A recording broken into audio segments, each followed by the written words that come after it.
Hello friends, welcome back to Ammulu's kitchen అండి. ఈరోజు మనం చాలా tasty recipe non veg foodies కోసం నేర్చుకుందాము.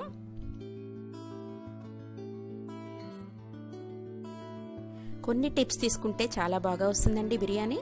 అది మనం ఎలాగో చూద్దాం ఇప్పుడు.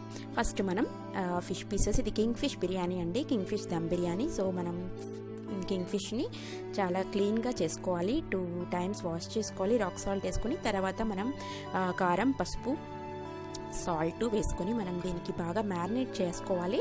అల్లం వెల్లుల్లి పేస్టు, గరం మసాలా కూడా, ధనియాల పౌడర్ వేసుకొని మనం బాగా మ్యారినేట్ చేసుకొని, కొంచెం లెమన్ పిండుకొని, నిమ్మరసం పిండుకొని బాగా మ్యారినేట్ చేసి పెట్టుకోవాలండి దీన్ని. ఇది మ్యారినేట్ చేసి మనం ఒక 10 నిమిషాల వరకు పక్కన పెట్టేసేయాలి దీన్ని.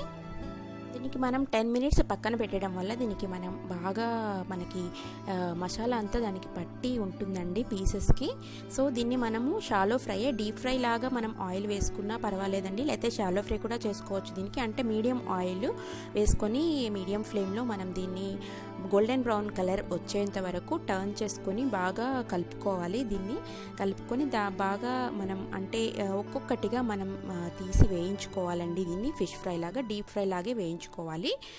తర్వాత మనం ఒక బిర్యానీకి సరిపడా ప్యాన్ తీసుకొని అందులో 2 teaspoon ఆయిల్ తీసుకొని అందులో ఉల్లిపాయలు, మనం 2 పెద్ద ఉల్లిపాయలు కట్ చేసుకున్నవి స్లైడ్స్గా, తర్వాత పచ్చిమిరపకాయలు, అల్లం వెల్లుల్లి పేస్టు, టమాటో ప్యూరీ కూడా 1 కప్పు తీసుకొని బాగా దీన్ని మగ్గించుకోవాలండి. ఇది బాగా మెత్తగా అవుతుంది. మెత్తగా అయిన తర్వాత మనకి గ్రేవీ లాగా రెడీ అవ్వాలన్నమాట. సో ఇందులో కొత్తిమీర, పుదీనా కూడా చల్లుకొని, మనకు రుచికి తగ్గ సాల్ట్ కొంచెం వేసుకొని, పసుపు కూడా వేసుకొని, తర్వాత కారం 1 teaspoon వేసుకొని, అసలు ఆల్రెడీ మనం కారం వేసాం కదండి, సో దానికి తగ్గట్టుగా కారం వేసుకొని, గరం మసాలా పౌడర్ కూడా వేసుకొని దీన్ని మనం బాగా సిమ్లోనే ఉంచి వేపుకోవాలండి. ఇది మనకి ఉల్లిపాయలు, మనకి టమాటో బాగా మగ్గిపోయి దగ్గరకు వచ్చిన తర్వాత 1 కప్పు పెరుగు, బాగా గిలకొట్టుకున్న పెరుగు తీసుకొని మనం అందులో వేసుకోవాలి. వేసుకొని ఇది బాగా మనం మంచిగా మిక్స్ చేసుకోవాలండి దీన్ని.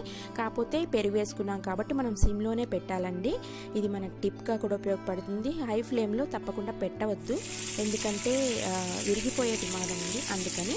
తర్వాత మేము రైస్ ప్రిపేర్ చేసుకోవాలి. బిర్యానీ రైస్ ప్రిపేర్ చేసుకోవడం నేను డిస్క్రిప్షన్లో వేరే లింక్ ఇచ్చానండి, అది మీరు కావాలంటే చూసుకోవచ్చు.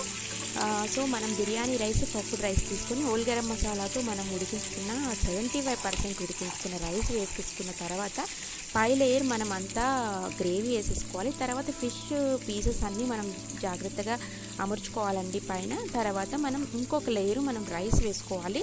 పఫ్డ్ రైస్ 75% ఉడికిన రైస్ మనం వేసేసుకున్న తర్వాత దీన్ని బాగా స్ప్రెడ్ చేసుకోవాలి. ఇలా స్ప్రెడ్ చేసుకోవాలండి. బిర్యానీ రైస్ మనం ఉడికించుకున్న రైస్ వాటర్ని మనం పడేయొద్దండి, అది ఉంచాలి. దీనికి మనం పైన గరం మసాలా చల్లుకున్న తర్వాత పుదీనా, కొత్తిమీర బాగా చక్కగా కట్ చేసుకున్నవి వేసేసుకోవాలి పైన. మామూలు మనము చికెన్ దమ్ బిర్యానీ ఎలా చేస్తామో అలాగే అవి వేసుకున్న తర్వాత మనం కొంచెం సాఫ్రాన్ ఫుడ్ కలర్ కానీ, తర్వాత లేదంటే మీరు మామూలు ఫుడ్ కలర్ కానీ వేసుకోవచ్చు. తర్వాత గంజి వాటర్ ఉంటుంది కానీ, బాస్మతి రైస్ మనం ఉడికించుకున్న వాటరు, ఇది మనం వేసుకుంటే చాలా టేస్ట్ వస్తుంది బిర్యానీ. తర్వాత ఆయిల్ కూడా మనం వేసుకోవాలి, ఒక 2 teaspoon వేసుకొని ఒక 20 minutes వరకు మనం బాగా మూత గట్టిగా పెట్టేసుకొని సిమ్లో ఉడికించాలండి. అసలు లీక్ కాకుండా, ఎయిర్ లీక్ కాకుండా చూసుకోవాలి, అప్పుడే బిర్యానీ చాలా బాగా వస్తుంది. పాత రైస్ తీసుకోవాలండి, కొత్త బియ్యం తీసుకుంటే మాత్రం ముద్దగా అవుతుంది. సో చూసారు కదా, ఇలా వస్తుంది అనమాట బిర్యానీ. పర్ఫెక్ట్గా వస్తుంది, టెక్స్చర్ పర్ఫెక్ట్గా ఉంటుంది, పీస్ మనకి విరగకుండా వస్తుందండి. చాలా టేస్టీగా ఉంటుంది biryani. Non veg lovers, non veg foodies చాలా ఇష్టపడి తింటారు. సో మీరు కూడా ట్రై చేయండి ఫ్రెండ్స్. ఎలా వచ్చిందో నాకు కమెంట్ బాక్స్లో చెప్పండి. ఇంకేమైనా సజెషన్స్ ఉంటే కూడా చెప్పండి. ఇంకేమైనా రెసిపీస్ చేయాలనుకుంటే అవి కూడా చెప్పొచ్చు మీరు.